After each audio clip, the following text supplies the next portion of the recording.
out about Grand Rapids, except what I do remember was terribly happy. Terribly happy. Possibly the only kind of normal, carefree time in my life, and that was only for 3 years, you know. You mean at the very beginning? At the very beginning, but I can go back to that time, you know.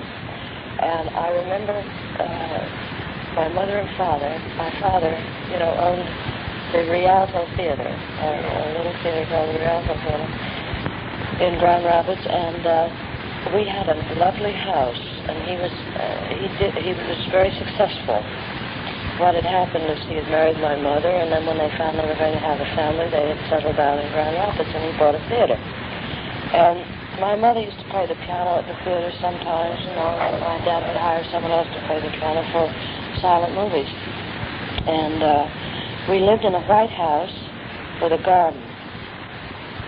And I remember I went back there when I was about 15 for the first time, and as I recall that it was so big, you know. And then you know how it happens when you go back years later and you find out it wasn't big at all. But anyway, it was very attractive. It's a beautiful, beautiful town. You know, Grand Rapids is right in the middle of the Iron Range in Minnesota, and surrounded by lakes. And in the snow, I remember the snow, and I remember also I think my grandmother and grandfather lived in Duluth. And we used to take train rides, the 3 kids, you know, and my mother, and go to visit my grandmother. And my grandmother would meet us at the train with taffy to be pulled. You know, we'd have a taffy pull, and my grandmother used to let me drink tea at her house. It was always green tea. Her name was Fitzpatrick. She was your mother's mother? My mother's mother. Her married name was Milne, M-I-L-N-E, but her name was Fitzpatrick, Eva. And I remember just things here and there, just to show you, you know, that it was a good life. My mother and father used to do summer stock.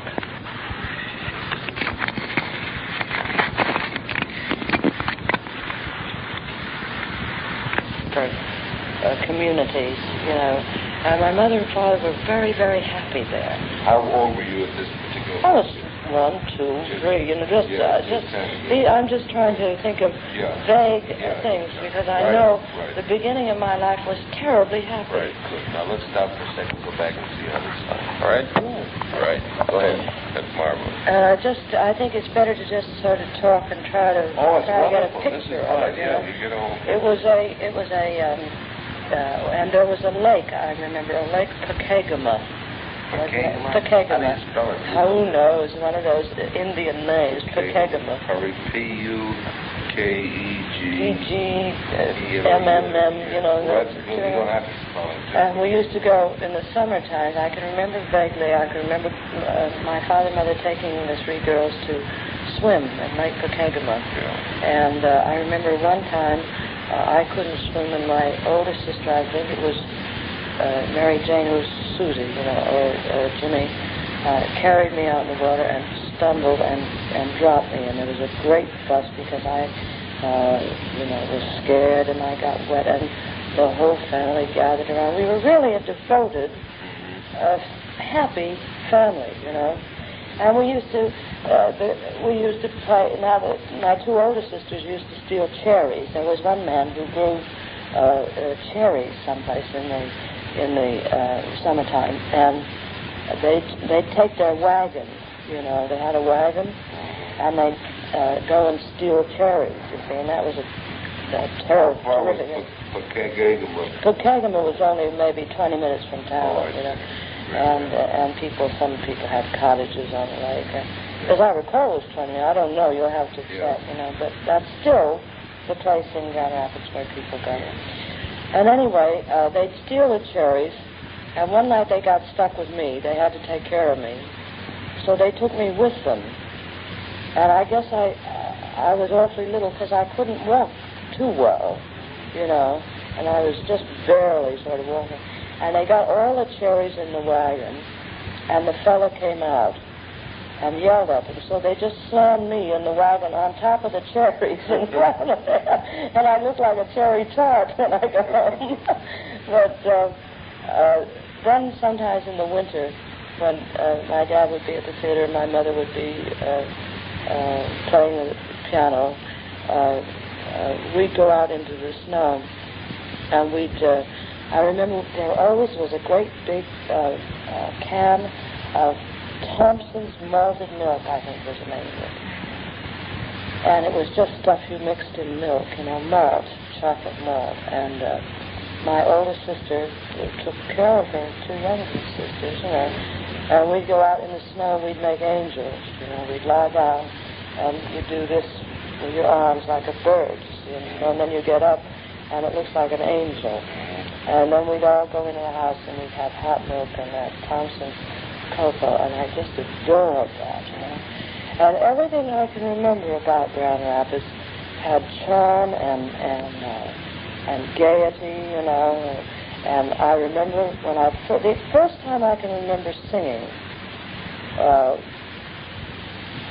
when anybody took any notice, was my father was playing the piano, and I had a little girlfriend. I don't remember her name, but she was just married. She couldn't have been any more than about 2, and he taught us to sing "My Country 'Tis of Thee." And he had an upright piano at home, and he played it, and he called my mother and my sisters in to listen to this little girl. And I was terribly proud because they said, she's good, baby gum. So, and I vaguely remember a white dress that my mother made for me and that was the first dress I appeared on the stage in my father's theater. There's a picture of it. You've seen that picture with a little white sort of net dress. Yeah. And I can remember her making that dress. Yeah. And I can only remember. I do know that's the only time I ever saw my mother and father happy. It was in that wonderful time. Anyways, I know what else. We used to, in the summertime, we'd go out in the garden, and my sisters used to catch bees in milk bottles, I was always scared of them, but I'm just trying to show you that we had, at one time, we were a normal, happy family, Yes, and lots of fun in my family, But evidently, they told me later that the first trouble started when I was going to be born. They didn't want to have another baby. And my mother didn't want to have a baby because I was 5 years after the other 2,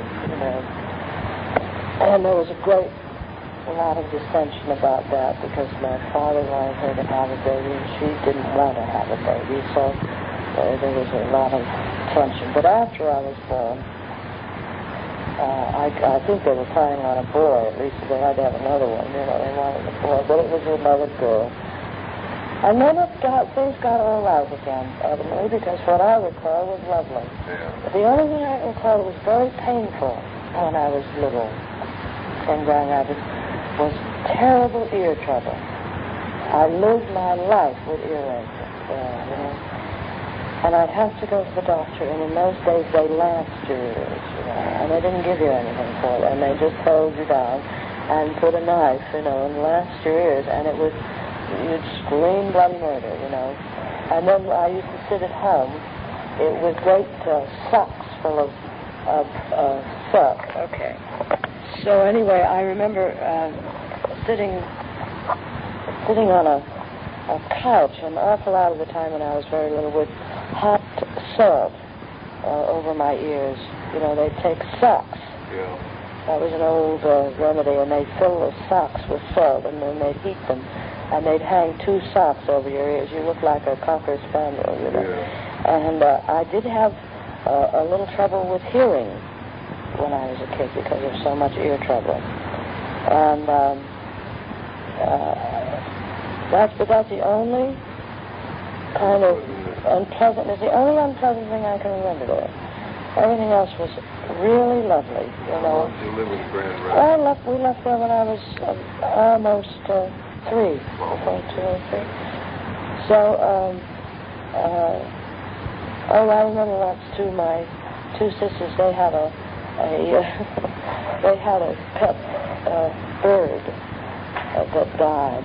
You know, they found a wounded bird, and we all put splint on his leg and so forth on it, and then he died, and there was great sorrow about it. And we found a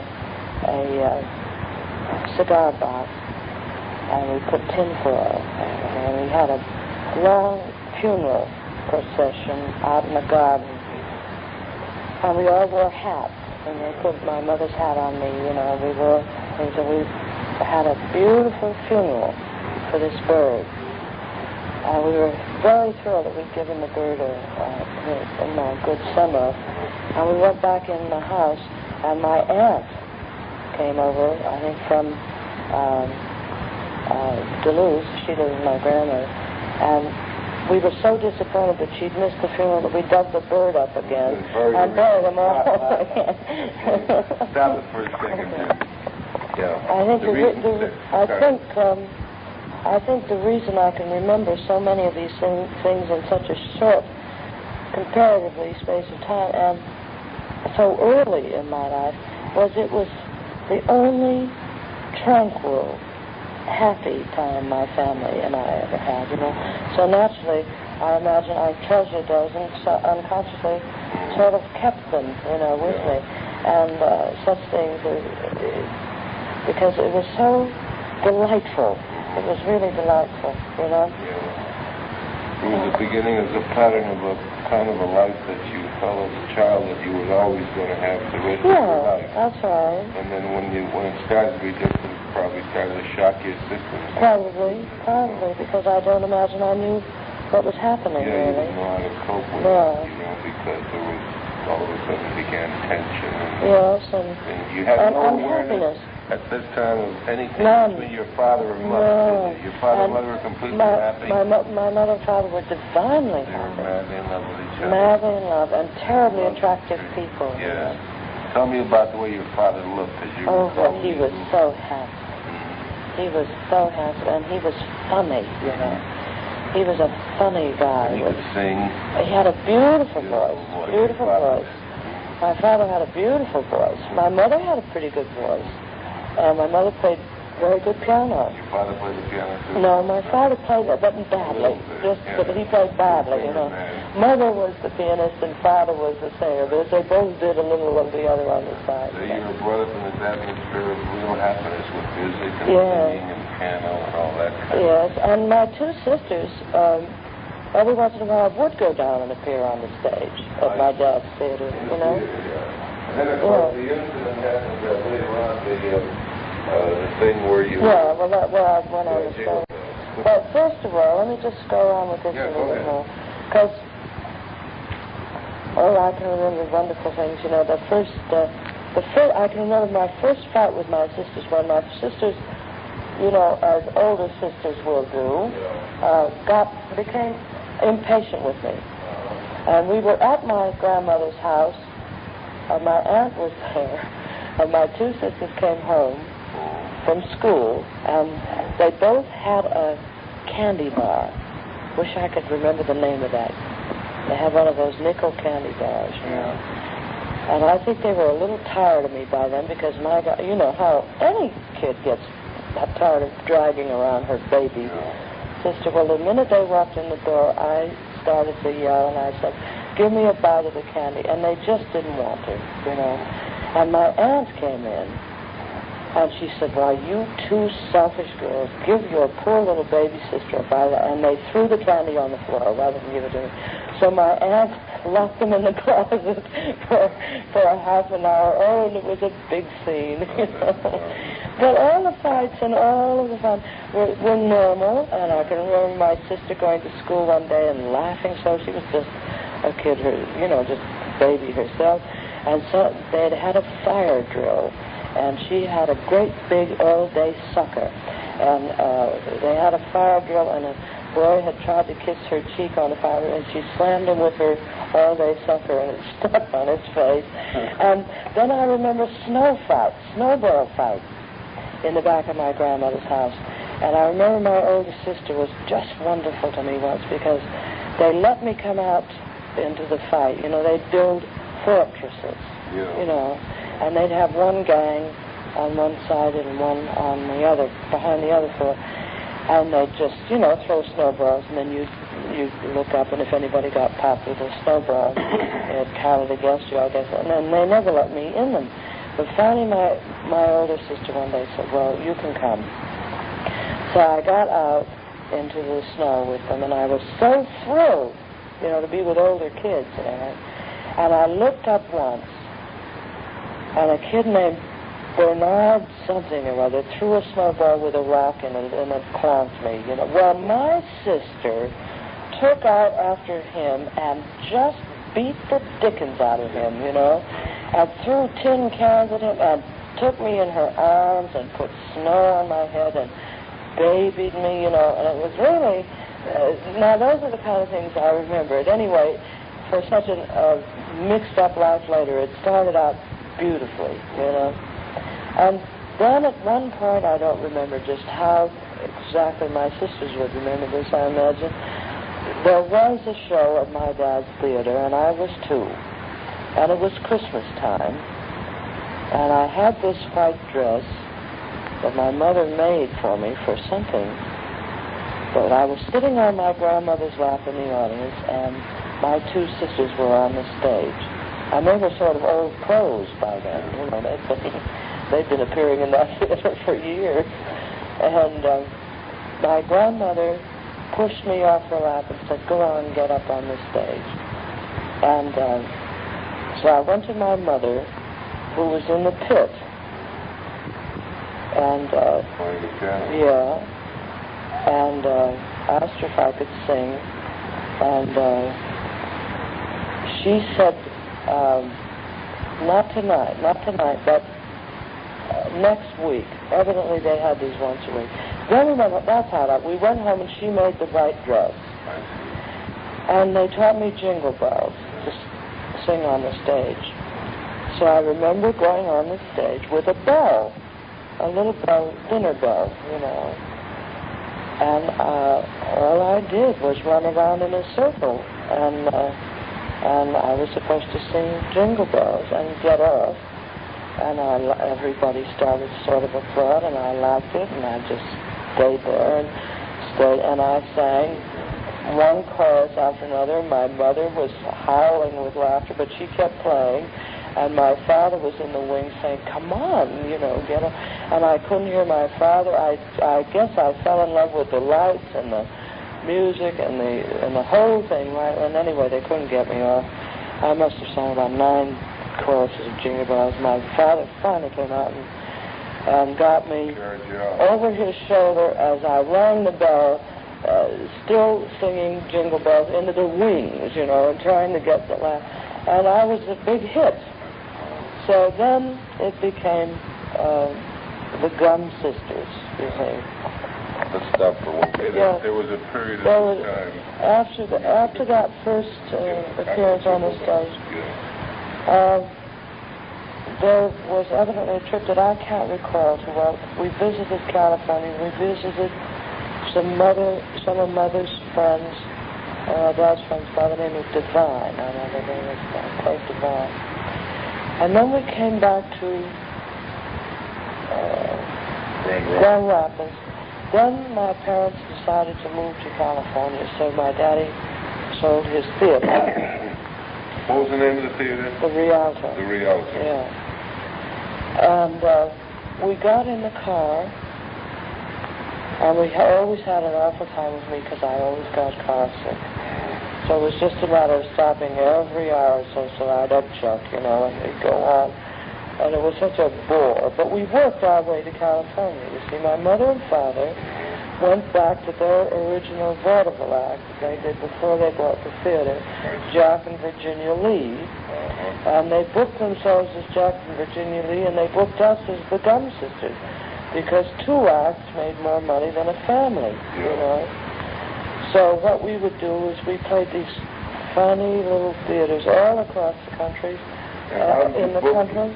My dad did it, I guess. In advance, or you just stopped? No, just stopped and got a job. Got a job and worked First thing, No, we work a week. 1 month. Oh, 1 month. Yeah. And we get some money, and then we travel a little more and have some fun. Then we wanted to work again, but my father had enough money. He did have enough. Yes, no, my father had enough money.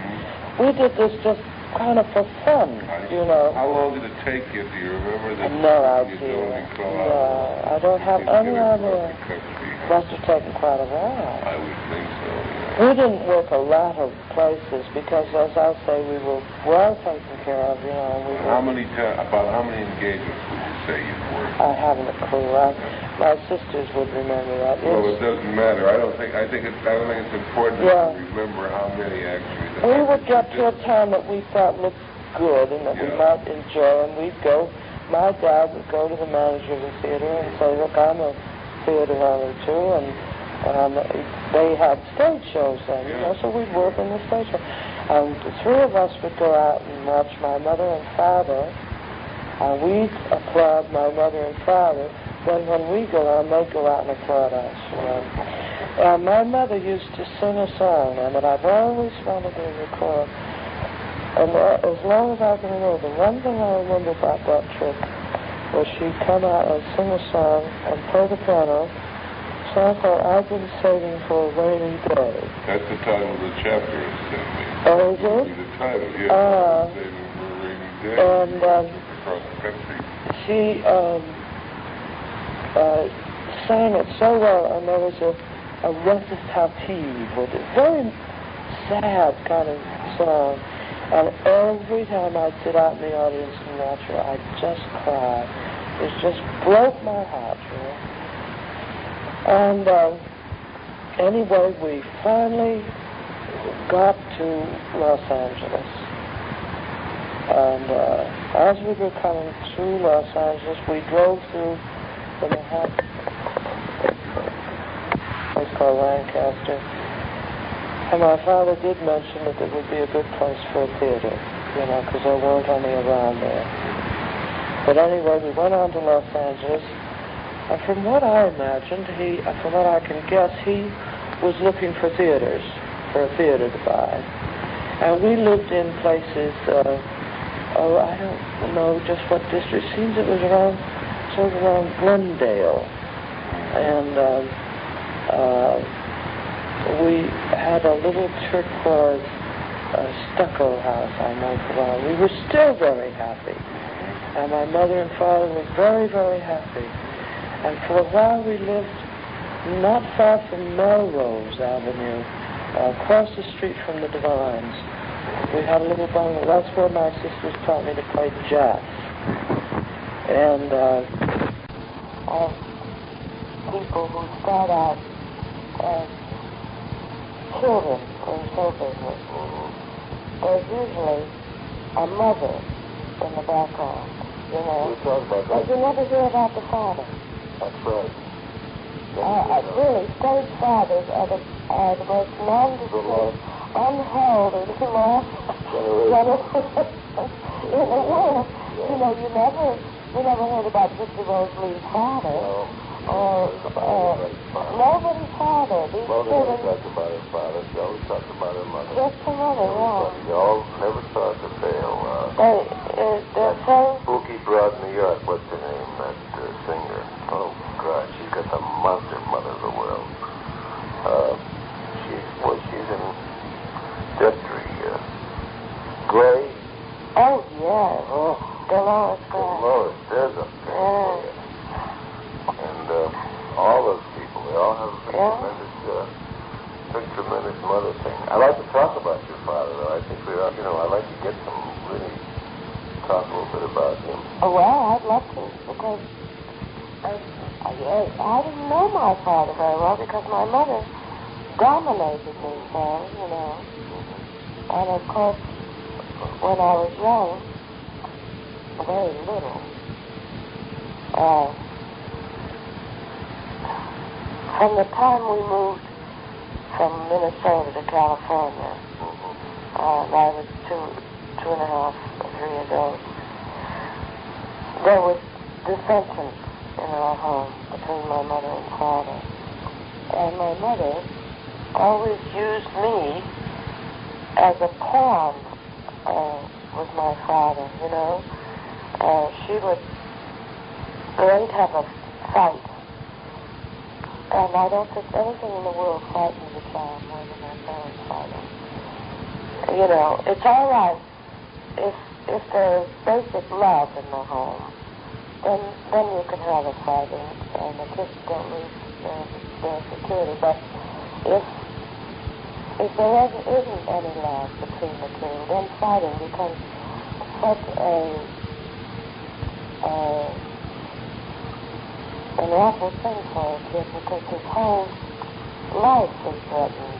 What was the thing about what do they generally fight about? Do you recall? Well, they were fighting about, I imagine, about this man that my mother was attracted to, that I didn't know about it for a long time. But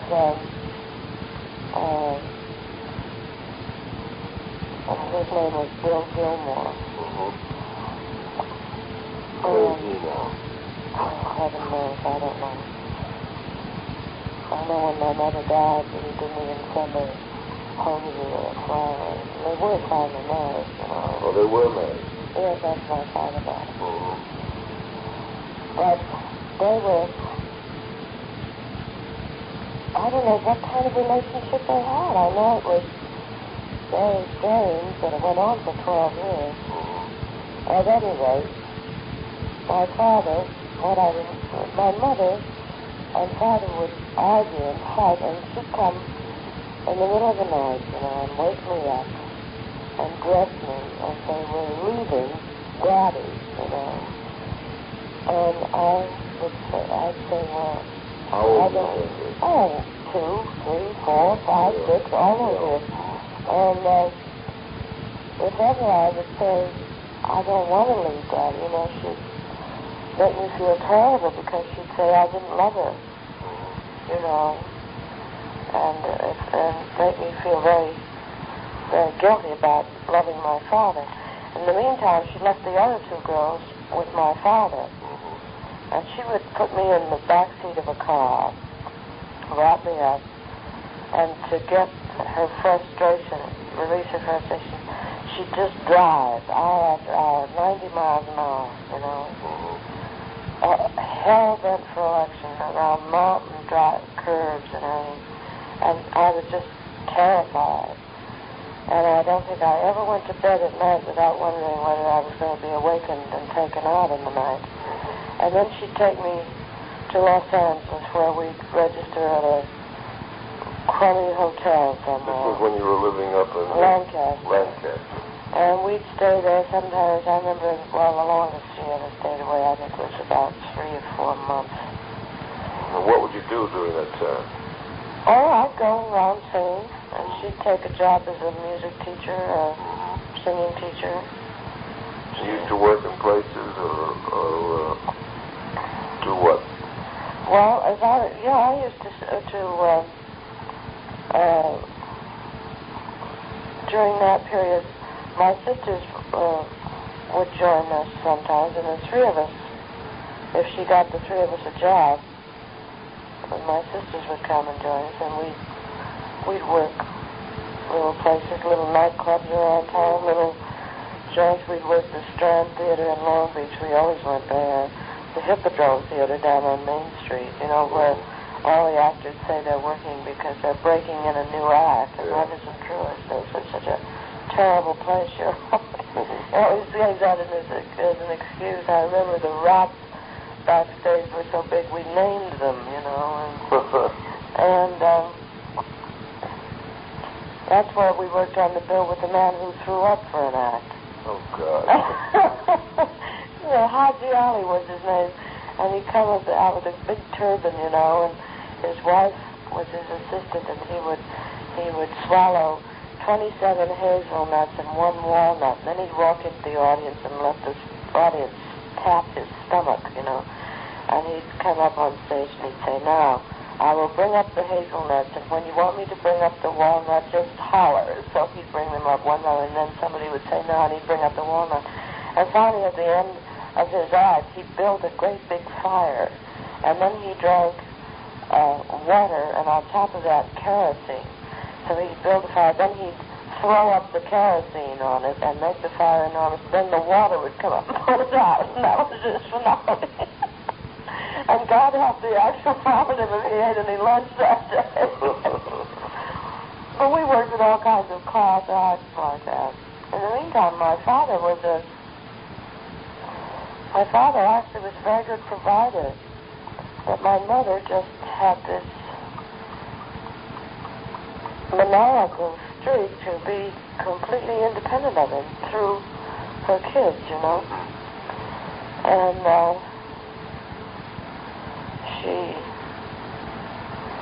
I can remember the stage was the only thing I ever knew, and I remember being very happy on the stage. Did he used to communicate with her and you all when you were away like this? Not when my mother would take me, and I don't know. I don't know if she never told me. And my feeling was that he must have loved the 2 girls more than he loved me, because he kept them and he didn't insist on keeping me. I see. And it wasn't until years and years and years afterwards when I finally asked one of my sisters why he hadn't kept me, and she told me that he actually loved me more than anybody in the family, but he just couldn't bear to tear me back and forth, you know, and have a screaming fight with me in the middle. And there wasn't much he could do about it. She defeated him, you know. Yeah. And he was a very strong man, my father. A very strong. There was nothing weak about him at all. He was a fighting Irishman, you know, and French-Irish. And how long were they married? How long was it before they were divorced? My father and mother? Yeah. They weren't divorced. Oh, they weren't divorced? No, my father died. Oh, your father died. Yes. I see. I see. But for years, there was, you know, there was no marriage, just I don't know what they decided to stay together because of the children or what it was, but she... And what did he do in Lancaster? He had a theater. Very successful. Moving picture theater. Moving picture. So, during the school year, when I had to stay in Lancaster and go to school, I spent all my evenings at the movies, you know. I saw every picture, and I remember a couple of things he did that were terribly funny. He had a terrible temper. He had a violent temper. And all of the exhibitors and things were scared to death of him because, you know, if they would even talk about block booking, which they were then discussing, he'd throw them out physically, you know. And they finally decided that the local department store decided to put on a fashion show in my dad's theater. And the idea was that I was to come out of a hat box at the end of the fashion show and sing a little song. And, she never said this to you before? Never. This is the first time. How long since you've seen your mother? Well, I haven't seen her very much, no. And you see, I stopped seeing my mother shortly after I married Vincent because it was just too... She just got impossible, just impossible.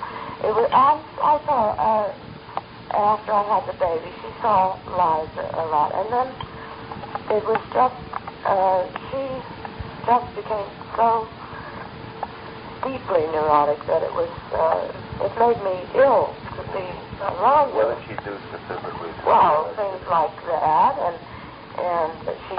she'd call me. Oh, come on, let's get back to this. She called you at night many times and said you were at a brain defection. Yes. It's very quiet voice, you know. What you'd would be to have an operation. Yes. Right. And I never heard from my sisters. You never heard from No, never heard from anybody. So, one day I just... No one else called you all during this period? Not a soul. Not a soul at all? Not a soul. You were out at Royal Wedding, you were just up there in the house in the bedroom That's by right. yourself? Carlton, I'm sorry. Yeah, the only one that called you was Carlton and Sylvia. Carlton and Sylvia. They were really standing by. They had been for quite a while since I have been ill, you know. And Carlton used to come up and see you there? Carlton was there all the time. Oh, he was? Yes. And... well, he was at the studio at the time, wasn't he? He was working at the studio. No. No? This was after he had worked at the studio. But he just believed in me, you know, and he hated what they were doing to me. And I remember after I was fired from Boston to Broadway, Sylvia took me down into her house on Beverly Drive because that house on the hill was so lonely. And she moved me into her bed and cooked for me and fed me and, you know, was just wonderful to me, and Carlton too. But after the second thing, I was in bed in my own house, and Carlton was always there.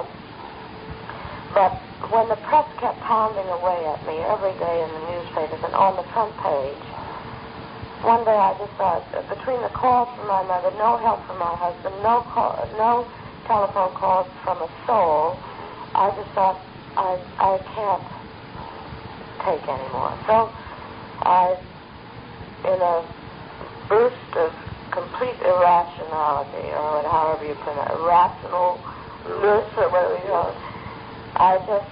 what time of the day do you remember? Was it the Yes, day? it was morning. It was right after the morning papers had come in, and nobody was there. You read the morning papers, and you were all on the blast about you in the papers. That's right. Yeah. So, you went to the bathroom? I went into the bathroom, and I took a razor, and I... You locked the door? Oh, I locked the door. Yeah. And I cut my... Cut your tiffle. And, then what happened? I just went into bed and laid down. And I thought, I got weaker. You're bleeding? Yeah, I was bled all over the place. And so the cook came in, just happened to come in. What did you feel at the time, Judy? I'm trying to get... Nothing, I just wanted to go to sleep. You just wanted to go to sleep? I just wanted to go to sleep. To go, that's all. Yeah, I just wanted to go to sleep. And so she was horrified. She called the doctor. She came into the bedroom and saw you there. Yeah. So the doctor... Who did she call? What doctor do you remember? Dr. Schulman, I think it was. I forget. There were a series of doctors. All the doctor, yeah. And he came up and Carlton, the nurse got in touch with Carlton and with Vincent, and Vincent got in touch with Vincent called Carlton, and he came up, and anyway, they took me out of the hospital and out of, there was no publicity about it. So... There was no publicity at all about it? Not then. No. So, I went through a terrific feeling of guilt and an awful shame after trying that, because actually I didn't want to die. I had a baby to live for. It was just that the pressure had been too much for a minute, and I had heard this doctor say that I was suicidal. My mother said there was something wrong with my brain, and it was just too much for me. So afterwards, I forget what I did. I just Oh, then that whole scandal with Jimmy Tarantino, the Hollywood nightlife started. You know, calling me a drug addict, and which was just a little scandal sheet here in town. But it was a terrible thing in this town because people really stayed away from me as though I were a leper then, you know. That came right on top of your suicide. Yes, and as soon as I recovered... Did he mention the suicide at all in the thing? No. He didn't know. Nobody knew about that. No, anything. And he kept saying that you were a dope addict. Yeah, something rather dope addict. And I remember Arthur Freed saying to me, "Oh, kid, you know, this is after I recovered from my attempted suicide. I was just getting back on my feet. Of course, the first thing Carlton did is say, you've got to get out of this house and you've got to go right down to Romanoff's with me for lunch and walk in and just face the whole damn town and let them see you because you look fine and let them know that you're not some kind of a nut the way they printed in the paper." So he started taking me out. And how soon afterward was this? As soon as I got out of bed. Which you say, a couple of weeks? No, 3 or 4 days. 3 or 4 days. Yeah, I even had a bandage on my neck. I was wearing tall collars. In other words, he just shook you up. Yes, he said, come on. So he took me everywhere. Nobody would come to our table, though. Nobody came to your table? No. And when I'd walk in, there'd be a kind of a hush that would fall over the room. The only one who would come to the table and who was marvelous was Mike Romanoff. And he always came over and never mentioned anything, just kept telling me. He always has an expression for me, which is a great dame. He always calls me a great dame. So, but I kept going out, and Carlton and Sylvia were a tremendous help to me. So finally, after a while, Metro called me in and said, "How do you feel?" And I said, "I feel great." And I didn't. I still wasn't right. You see, I still hadn't had my year or 6 months off. I probably had about, I'd say about 3 months. How was your weight at this time? About 100 pounds. And so they bought Annie Get Your Gun for me. And there was an enormous fanfare because they paid more money for that than they had ever paid for any studio had ever paid. Did they tell you that they were thinking of buying the property for you? Not much, no. They didn't say much to me. They just informed me that they had. Oh, they had bought it. Yeah. So Irving Berlin came out, and there were pictures and all the papers and big announcements with Berlin and Freed and myself that I was going to do Annie Gets Your Gun. So I started rehearsals.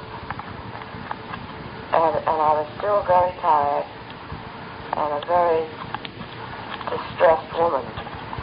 And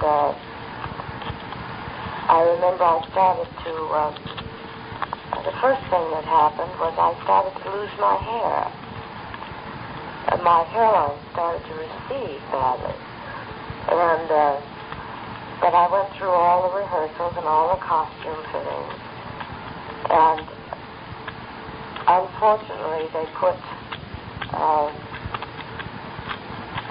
Buzz Berkeley on the picture. Now, I think he's a wonderful director. I mean, I think he did a fine job with the earlier pictures. But psychologically, Buzz Berkeley represented all of the years of Benzedrine to work as hard as we worked, and just exhaustion. You know how Buzz was. He was, and to tell you the truth, he was in a very bad mental state himself, doing Annie Gets Your Gun. And I did ask, I said, I don't think we're a very good combination right now. But they said, oh, we know what we're doing. You just do as you're told. So we started the picture, and we did a couple of scenes, and I knew I wasn't good. And we made all the pre-recordings. Pre-recordings were pretty good. But I was just in a daze. I was just... First place, my head wouldn't stop aching. And better than I'd felt in years.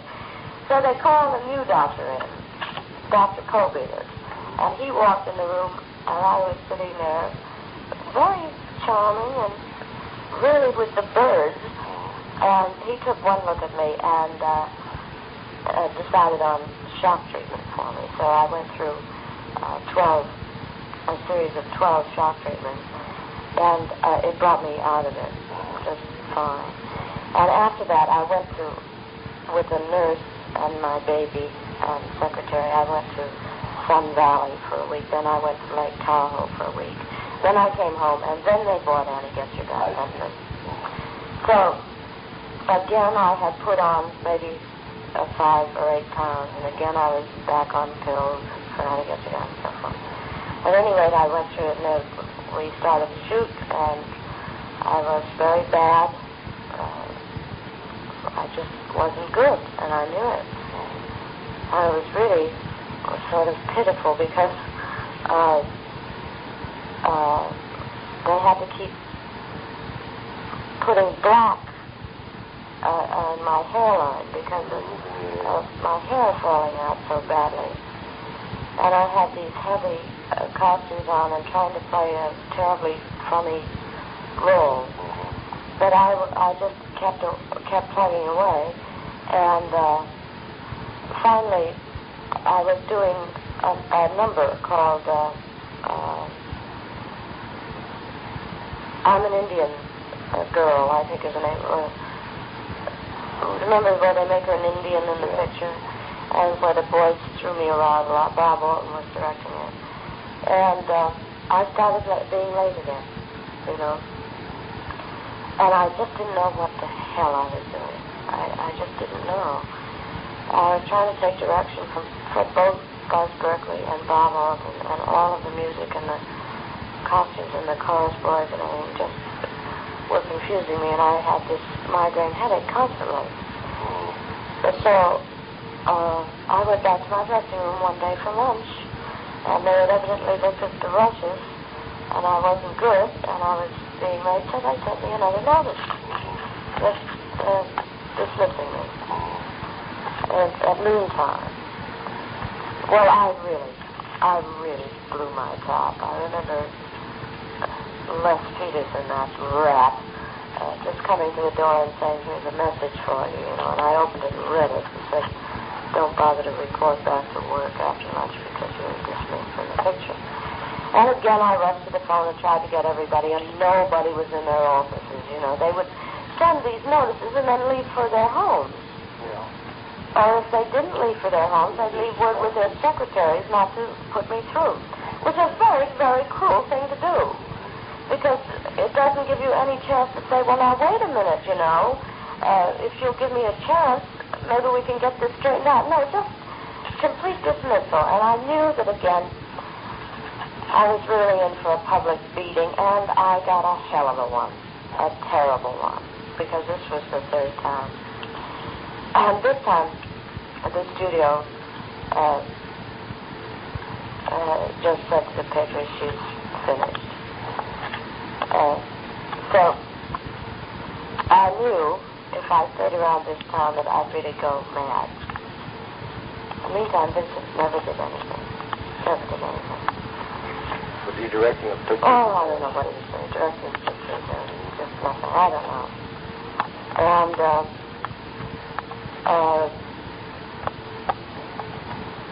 so I thought I must get well.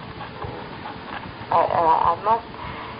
I don't give a damn whether I ever make another picture as long as I live, but I must get my health back, and not in a mental institution, but in a good hospital, because I knew that I was having another complete nervous breakdown. This would be, you see, I had had 2 mild ones, and I was headed for well, they weren't mild, they were pretty bad ones, but this third one would have been just absolute the finish of me.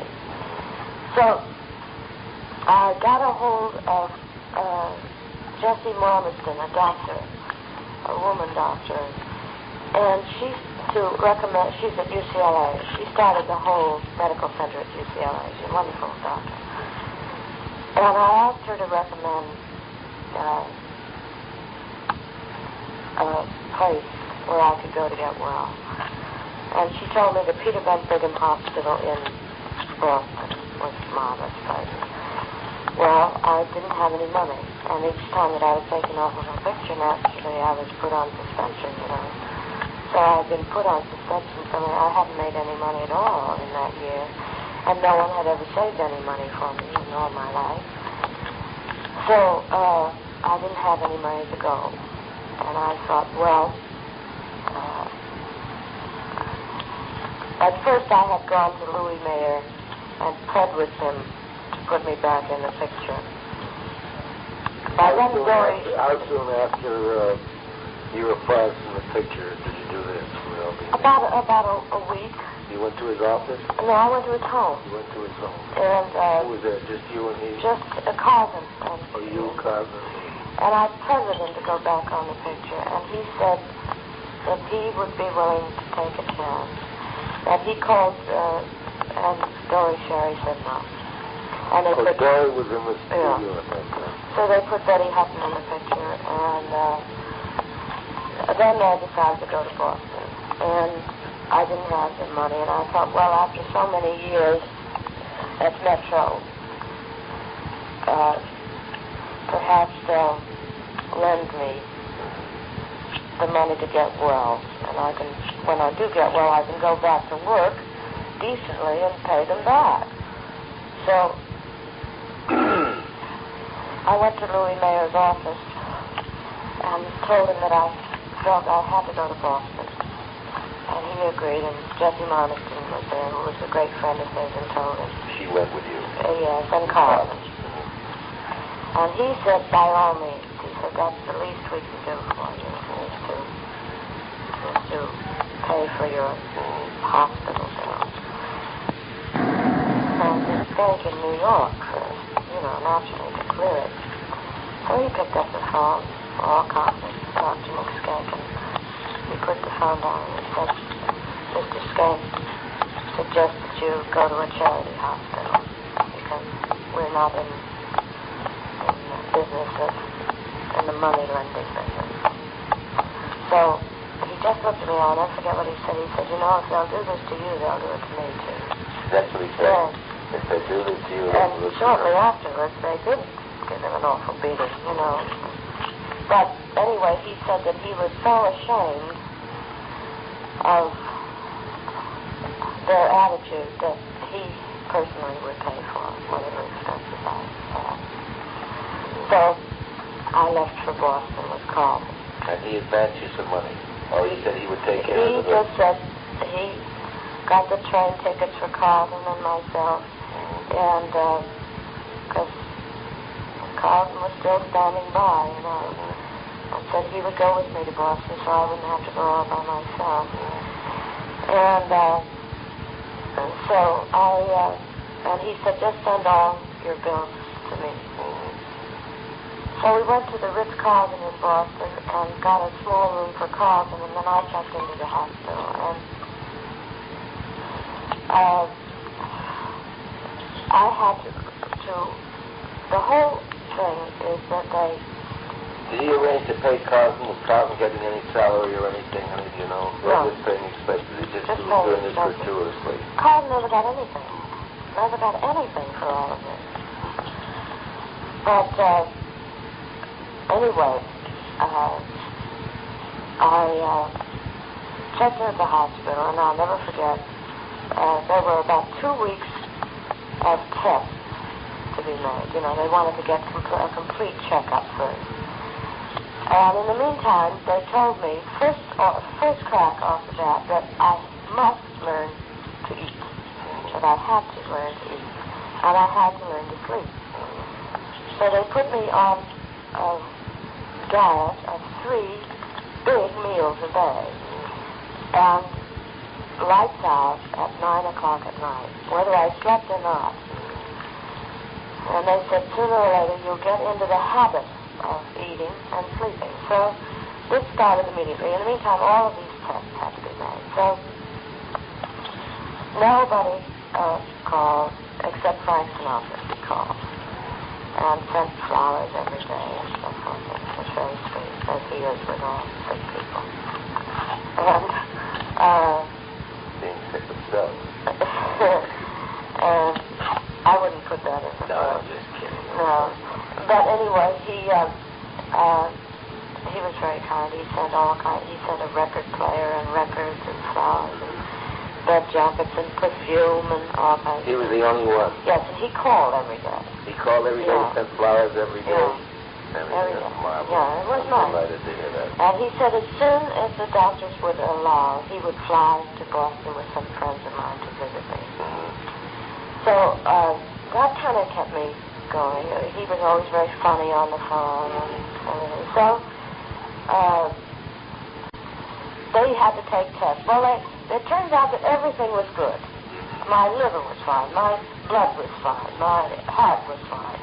And just everything was great. The only thing was I was a nervous wreck and suffering terrific malnutrition and fatigue. In other words, you were a starved idiot. Yeah, starved idiot. So Carlton was right standing by every day, and it was summertime in Boston, and boy, it was hot. You know, and all he had to do all day was either stay at the hospital or during visiting hours or just sit in that hotel. So anyway, we came to the last test, and they said we're going to take an encephalogram, an electroencephalogram, which is a brain test, you know. And all an electroencephalogram test is to record if there is a tumor or any kind of growth or anything like that in the brain. They just do that along with a physical checkup, a complete one. And I thought, oh my God, I've passed all the tests. Now they're going to record my brain, and they'll get down on paper my thoughts, and I'm a dead pigeon because they'll never let me out of here. And they didn't have an electroencephalogram machine at the hospital, but they had one at the Children's Hospital right next door to the Peter Bedford Hospital. So we walked over there, and I went up to the 4th floor, and I was put into a little wire cage thing with a bed in it, and they stuck these wires on my head, and they had it there for the children, you know. And they had pink elephants and balloons in the room. I was lying there, you know, crying, you know. This is the end of me. So, anyway, afterwards I said, does this record your thoughts? And they said, oh, no, it's just, you know, they told me what it was for. So with a great sigh of relief, I started to leave the hospital, and I heard some children down the hall playing, and I asked who they were and what was wrong with them. And it was a hospital for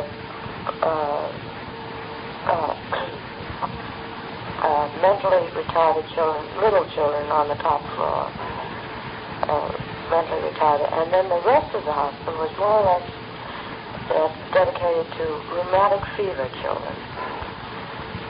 So I asked if I could see the little retarded children, so I looked at them, and they were so sweet, and they, you know, and the nurse saw me. And word got around the hospital to the other children that I was there. And Carlton came up and he said, the kids want to see you. So I went and visited them. And they were so marvelous. They were so terrific that they really got me well, those children. And that first day I went to visit, and each ward had different age children, you know. They started at about the age of 15, and the girls 15, some of them had been there for 12, 14 years, you know. And they were so delightful, and rheumatic fever children are very beautiful, you know. Their eyes are marvelously lustrous and long eyelashes, and kind of a luminescent quality to the skin, and a luminous quality. I finally got down to the 4 and 5-year-olds, and they were in their little cribs, and they just hollered out, "Hello, Judy," you know, and they were so brave and so dark.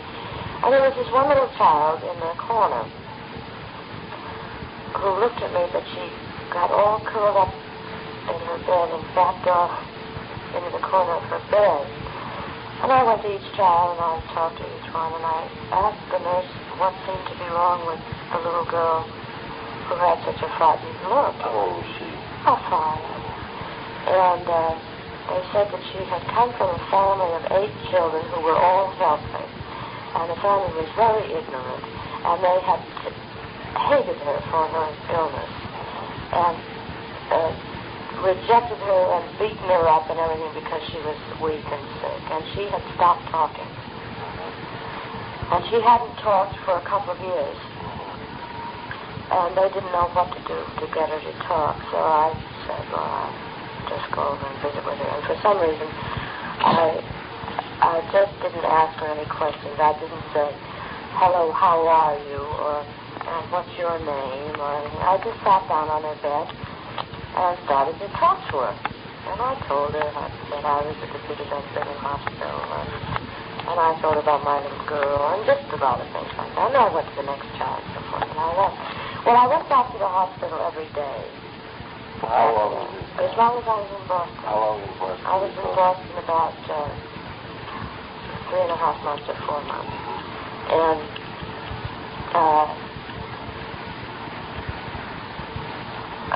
in the meantime, Frank, one day when I got better, did bring a lot of people up to see me. And I got well enough to have a press reception at the hotel. What kind of treatment did you give? Just eating and sleeping. You didn't take any pills? No, or no pills, no medication. Absolutely none? None. None at all? I was too full of medication. And they wanted me to stop all medication.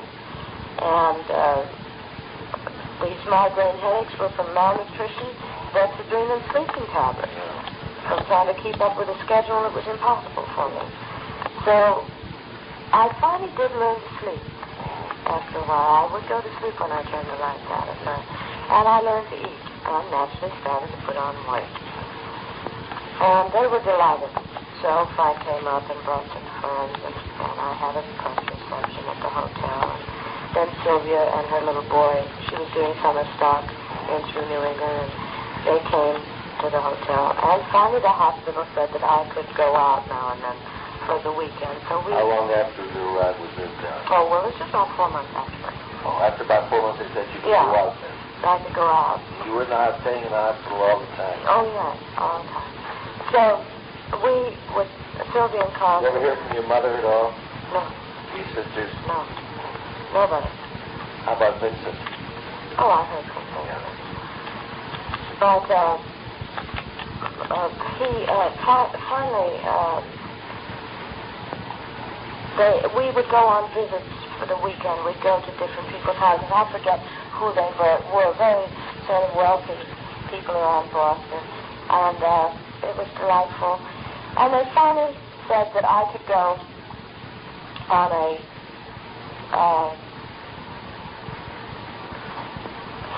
2 or 3 week holiday at Cape Cod just to see how I got along. So in the meantime, my little girl was with me. As soon as I got well enough, I sent for her, and she was in Boston with me. So Liza and I and Sylvia and Carlton went to Cape Cod. L.B. Bear paying all these bills? All the bills. Nobody else? Nobody else. Not Manelli? Just L.B. Bear? Just Louis Bear. So we went to Cape Cod, and Liza and I had a little cabin. We went to a place called Reminisce, I remember. It was a delightful place. How do you spell Reminisce? Oh, I don't know. C-O-O-N. C on it. C-O-O-N-E-M-E-S-S-A-T or something. I think I know what it is. It's near Papaneset. Yeah. You know. So anyway, I got very tan and swimming every day, and Liza and I had a marvelous time together. How old was Liza? Oh, Liza and I, about 2.5, 3. So, one night I had a very interesting experience. Hugh Martin, who had done the songs for me in St. Louis, had a show, his show Best Foot Forward, running in Papaneset. So I decided to go over and see it. So Carlton and Sylvia and I went over to see it. And, of course, Hugh was playing the piano. They didn't have an orchestra. You know, it was just a little road company. And the lights went on, and there I was, and Hugh and the whole cast just about died. And we sat in the theater. We went back. They went out into the garden afterwards where we had hot dogs and things. And then Hugh said, would you sing for me, you know? I mean, let me interrupt you here for 1 second. I want you to go back to the little 5-year-old girl. I know that you talked to her and you kept seeing her every day. Remember the little girl who wouldn't talk at all? She wouldn't talk. And then she hadn't spoken a word in years? She hadn't spoken a word in years. And then I left after the 4-month visit and talking to her every day. Yes. And seeing all the children every day. I went to Cape Cod. But I had to go back to Boston after Cape Cod, you see, to check in with the hospital. All right, so you're with Hugh, Martin, and the cast, and the show was over. So he asked me to sing. So I went back inside, and I hadn't sung for 4 months. And it was the first time in years that I really felt good. I had weight on me, and I was sleeping and eating, and I felt marvelous. I started to sing, and I had an entirely new voice. I had a much more powerful voice, and I've had that voice ever since. And it was the first night that I discovered it that night. So, anyway, we finished our 2 weeks, and I went back to the hospital. And they said it was all right for me to leave. In the meantime, Joe Pasternak had called me and said he wanted me for a picture called Summer Stock. Any time I got out of the hospital. Joe Pasternak was always wonderful to me. He was always saying, if I was half dead, I was better than anybody else.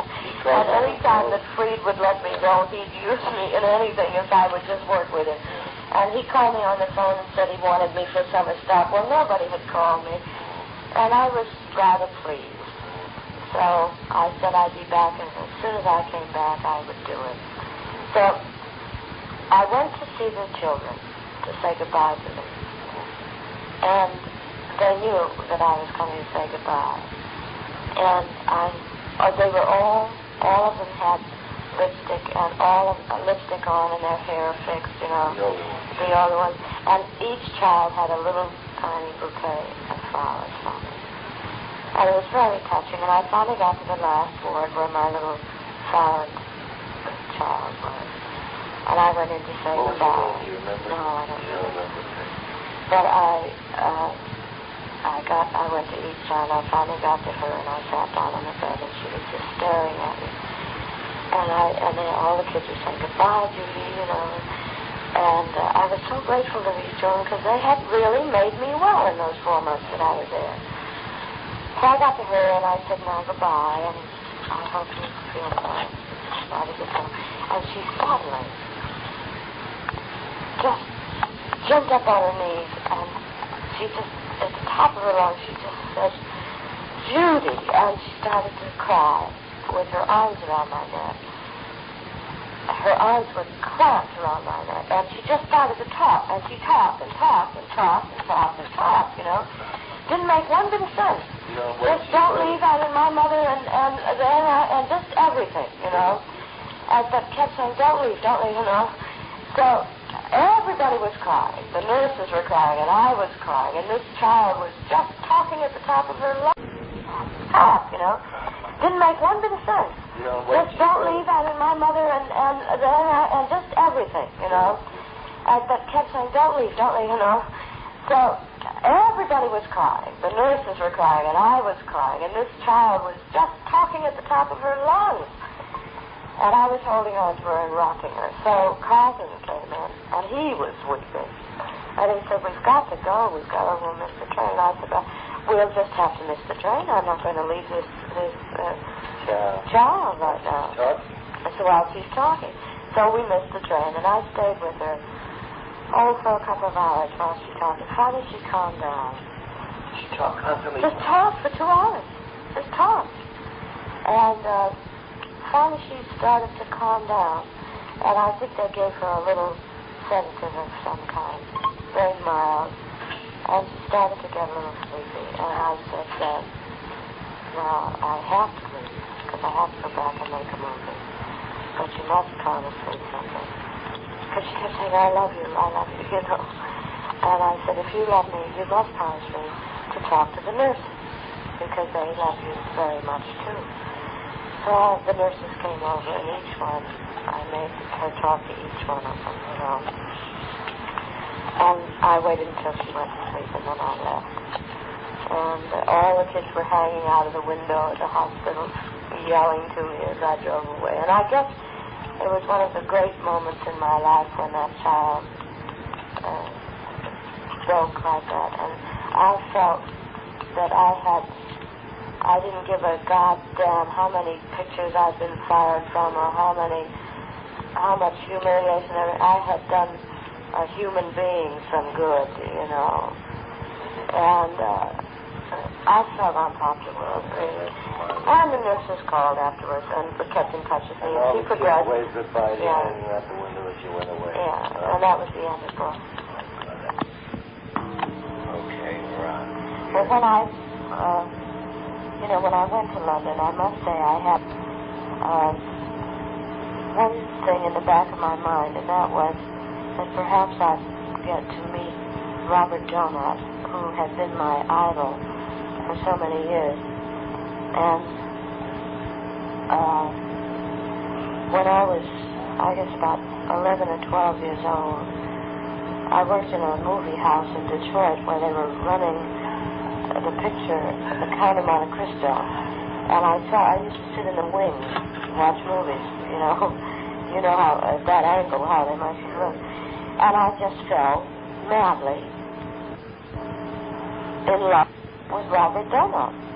And I had never written a fan letter in my life, you know, but I wrote a long letter to him, to England, and I cut out every picture I could find in every movie magazine. He was all over the walls of my room, and he finally sent me a picture with a note from his secretary, and I compared the signature on the picture and the note from the secretary, and it was the same handwriting, and I wept, you know, because I knew he hadn't signed it himself, but I still slept with it under my pillow for a long time, and I just worshipped him, you know, and it killed me to have to sing to Clark Gable, because I was in love with Robert Donat. So anyway, when all these years elapsed and I went to the Palladium, well, everybody came to see me, the Oliviers and all of the wonderful people in the theater came. And I just kept wondering if Robert Donat would ever come to see me, you know, or if I would by any chance get to meet him. So I was in my dressing room. I'd been at the Palladium for about 5 or 6 days, or maybe a week.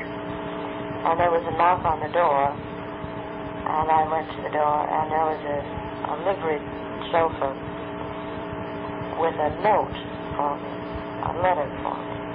And I took the letter, and it said Miss Garland on the front, and I turned to the back, and it said Robert Donat on the back. And I thought, oh my God, I finally heard from the man of my dreams, you know.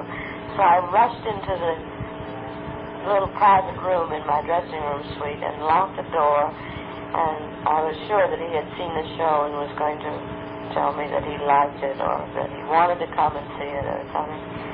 And I opened it and said, Dear Miss Garland, I haven't had the pleasure of meeting you, but I wanted to tell you that there's a very good psychiatrist at 212 Harley Street, and he will be available to you anytime you want him, you know.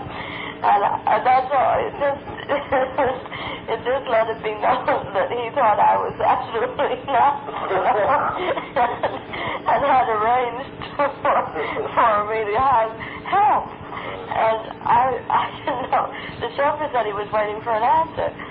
And I didn't know what to say, so I just went back and I said, well, thank Mr. Donat for me very much.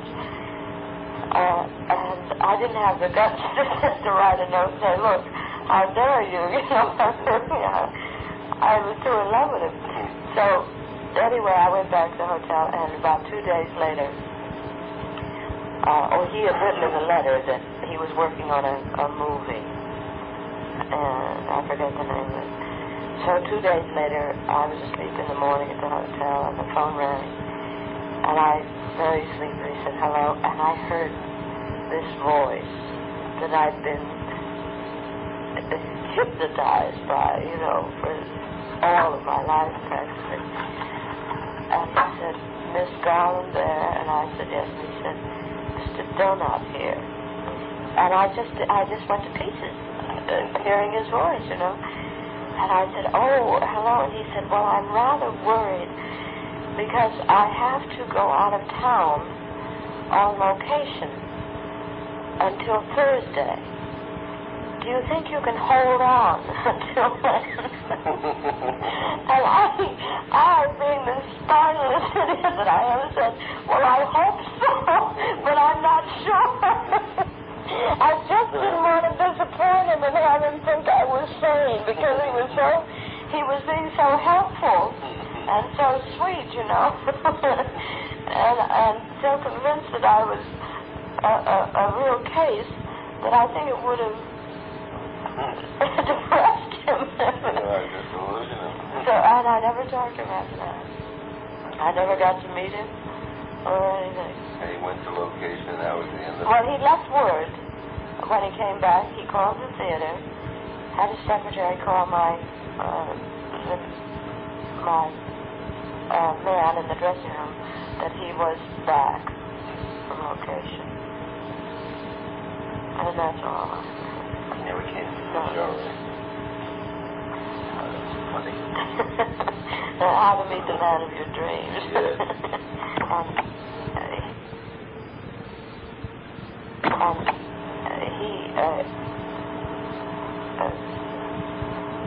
He don't put this in the book because I still love him so. You know, he was such a great actor, and evidently a terribly neurotic man, and physically very ill. Yes. And at that time when he wrote to me, he was really desperately sick, you know. So actually, it was very kind, you know. It was just that it wasn't what I had pictured at the age of 11 how I would meet him.